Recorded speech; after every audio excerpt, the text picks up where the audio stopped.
Hello, besties. Welcome back. Today is our day two on our 10 days free recipe. What a baker can sell every day apart from cakes. Now, I'm taking you down memory lane because this particular snacks, we all enjoyed it as children in those days. And this is called Rocky Buns.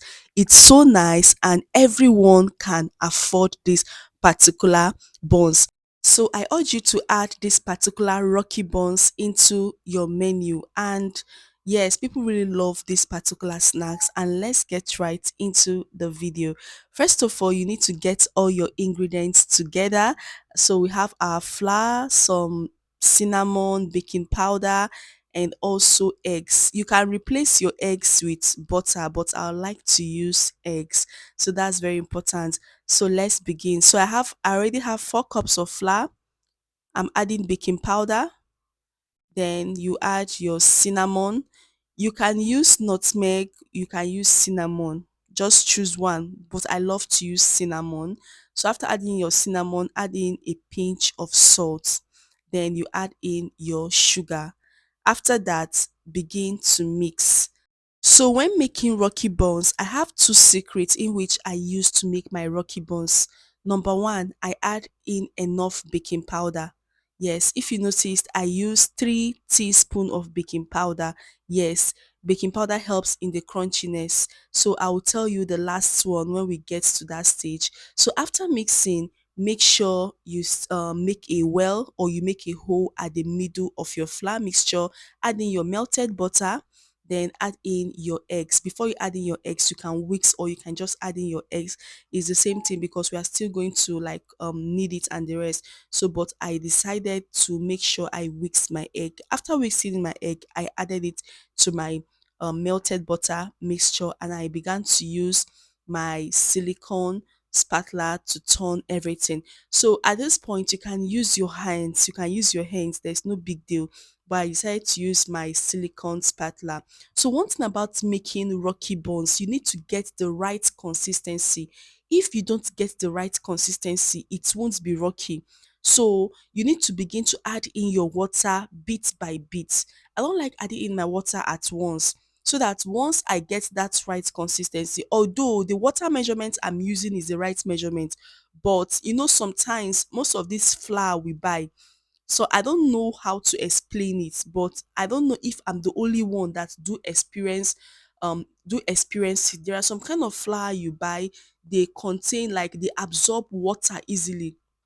And once they absorb water easily, you would notice that it can even ruin what you're doing. So you need to be very, very careful. I'm talking from experience. I'm speaking from experience.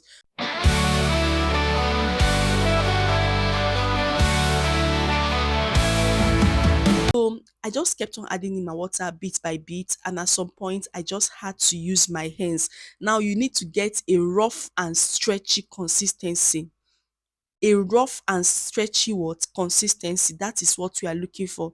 Don't make it as smooth as your puff puff. No, when you are making your puff puff, you need to make it to be very smooth. But for buns, no, once you get a rough it should be rough and stretchy. That means it is okay. So this is me. I'm still trying to make sure that everything is well incorporated, all the ingredients is well incorporated. Please, besties, do me a favor by liking this video, share this video with your friends, subscribe and follow for more amazing videos. This is the only way in which you can support my work, in which you can support my craft. I really appreciate. If you have any question, drop your questions at the comment section. I'll be there to reply to all your questions. So it's now time for us to fry, and I will show you the two methods in which you can fry. You can use your hands. You can just dip your hands inside an oil and scoop out the one you need, or you can use an ice cream scooper or this kind of spoon that people use in the north to drink this milk.